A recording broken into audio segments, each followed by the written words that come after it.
नमस्कार दोस्तों, आइए सुनते हैं आज की कहानी बाबूजी की वसीयत। मायके से दूर होने की जो पीड़ा होती है वह बहुत असहनीय होती है।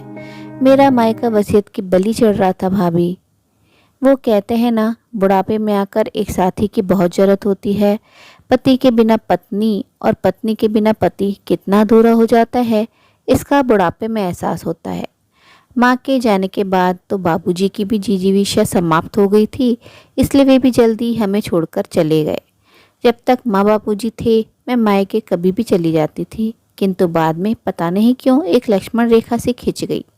1 साल हो गया था मुझे मायके गए, यहाँ तक कि रक्षाबंधन पर मैंने राखी भेजती थी। पर इस बार भैया के बहुत आग्रह पर मैंने छुट्टियों में मायके रहने का 2 दिन का छोटा सा प्रोग्राम बनाया। पूरे रास्ते ट्रेन की गति और मेरे ख्यालों की गति जुगलबंदी कर रहे थे।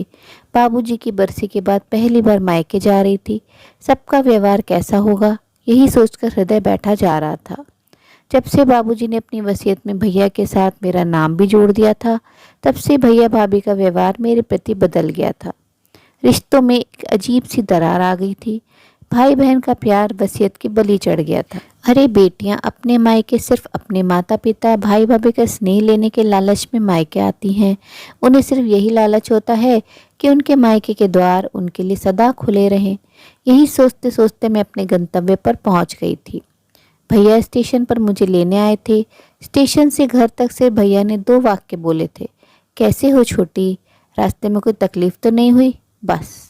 उसके बाद तो भैया ने जैसे मौन व्रत रख लिया।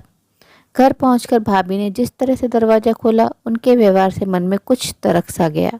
घर में चारों तरफ माँ बाबूजी की यादें बसी थी और हर कोने में मेरा बचपन खेल रहा था।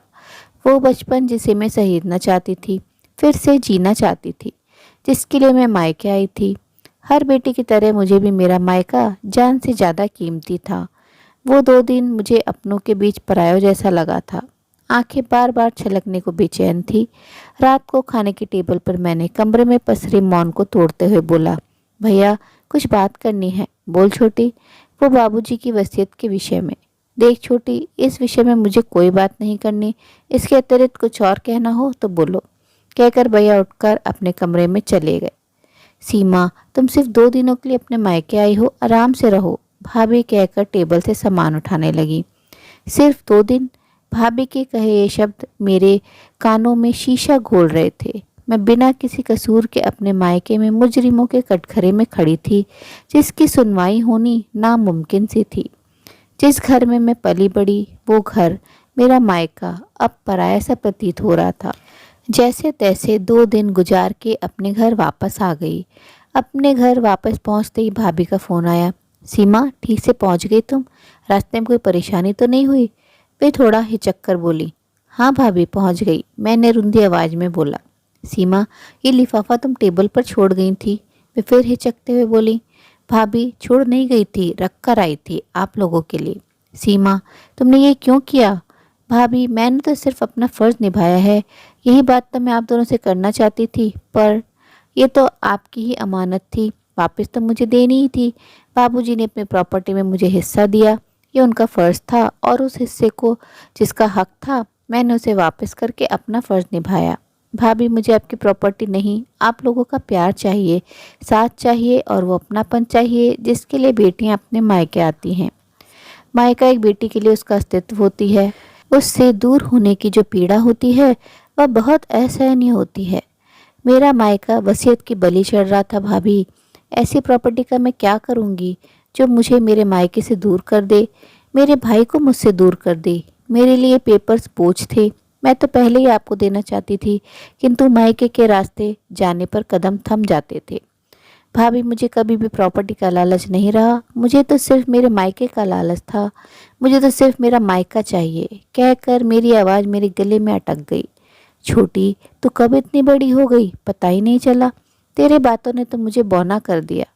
हम तो स्वार्थ और गलतफहमी की आग में अपने रिश्ते स्वाह कर रहे थे। मुझे माफ़ कर दे छोटी, तेरा मायका तेरा था और तेरा ही रहेगा।